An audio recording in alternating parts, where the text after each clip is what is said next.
GTR.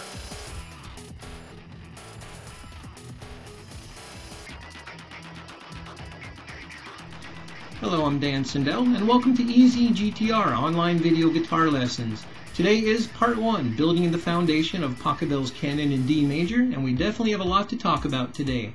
So if you have not yet downloaded the ebook, this is a great time to do that.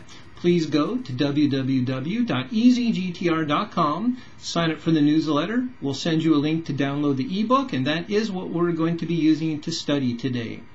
Now, today we got so much to do. We're going to be talking about the key of D major itself, what it means to be playing inside that key, a little basic theory along with it.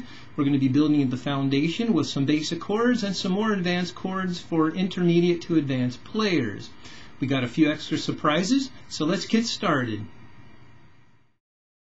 The first order of business is to do a brief overview of the major scale itself. Now, the major scale is a series of 8 notes, 8 being the pitch name repetition of 1, in which the connection between successive notes are built upon a formula of half steps and whole steps. By moving in a simple formula of half steps and whole steps, we can build a major scale from any note of the musical alphabet. And of course, a half step equals the movement of 1 fret, and a whole step equals the movement of 2 frets. Next, I'd like to talk to you about the degree of scale. And this pertains to the position of where the tone in the scale resides, and this helps us build triads and more complex chords, such as 7th, 9th, 11th, and 13th chords. And more importantly, we can determine the quality of the chord. Depending on what degree of the scale a tone might reside on, we can determine if the chord has a major, minor, or diminished sound. To further illustrate my point of working in the key of D major, I'd like to introduce you to one of my favorite reference tools, the guitar wheel. Check it out. I'd like to talk to you about the key of D major, a little bit of theory, and I'd like to use the guitar wheel to demonstrate this. So let's zoom on in, and let's look at the master key area. And this tells us the key of D has 2 sharps in the key.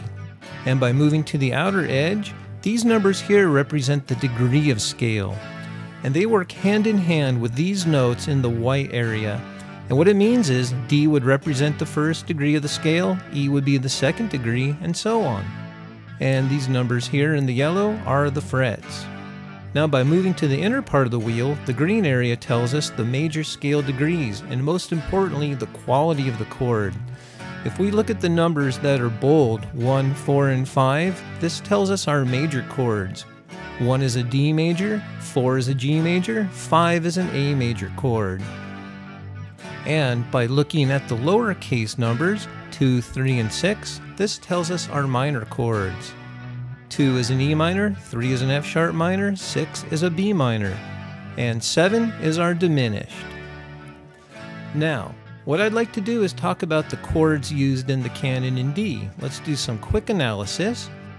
And we can tell here in the first bar of the song, our chords would be a D major, A major, B minor, and F sharp minor. So we would have a 1, 5, 6, 3 progression. The second measure has a G major, D major, G major, A major, which would be a 4, 1, 4, 5 progression.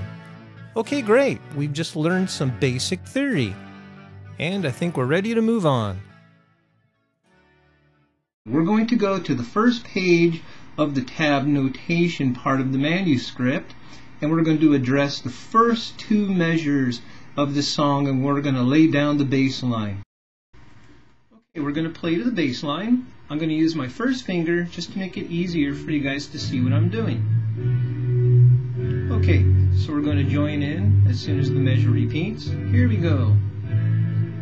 D, A, B, F sharp, G, D, G, A. One more time. D, A, B, F sharp, G, D, G, A.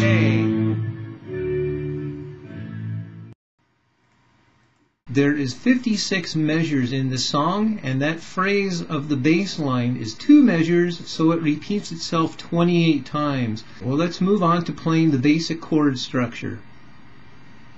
For those of you who have downloaded the ebook, this is a great time to turn to page 2, and we're going to look at the EZ chord forms. Now what we're going to do is we're going to strum the chord once per quarter note. Okay, here we go. 3, 4.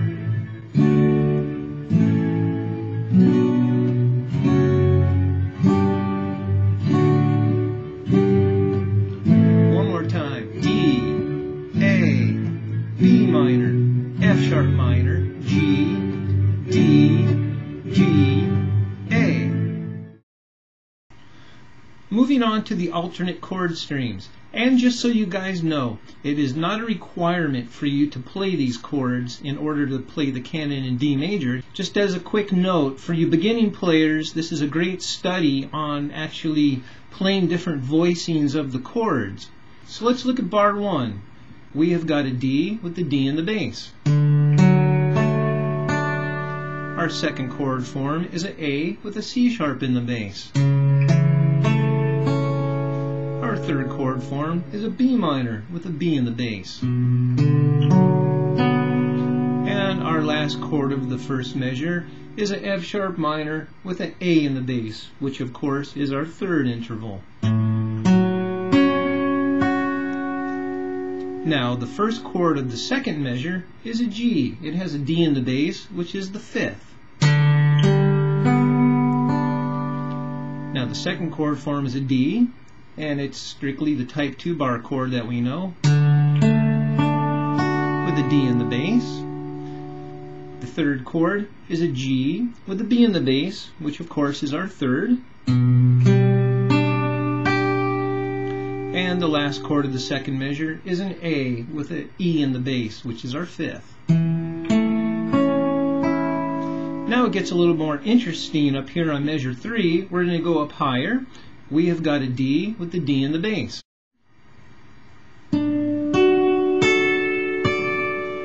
Now our second chord is an A with a C sharp in the bass, which is our third. Now we're going to play a B minor with a B in the bass, which is our root, of course. Now our last chord of measure 3 is an F sharp minor with an A in the bass. That is our third. Now we move on to measure 4. We're going to play a G chord with a G in the bass. Our second chord of the fourth measure is a D with an F sharp in the bass, which is our third. Now as a pivot point, I'm actually going to hold my second finger in place and form this G chord with an open D and an open G. So the D, of course, is our fifth of the chord. And last but not least, our last chord is the A, and I'm going to play it with the E in the bass, which of course is just our A chord as we would play it, and extending the pinky on the 5th fret to the A. We've successfully moved through the alternate chord streams. Now I'm going to play it to the music. Okay, here we go.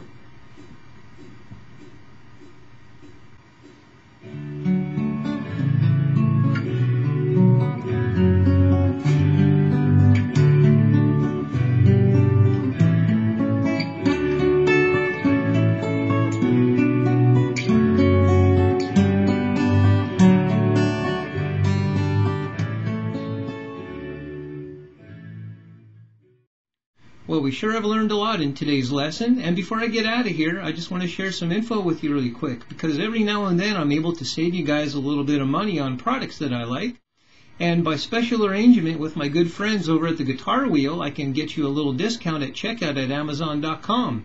So if you put in this code EZGTR123 at the checkout process, you can get a little discount. Alright you guys, well practice hard, definitely keep those emails coming, and I'll see you next week.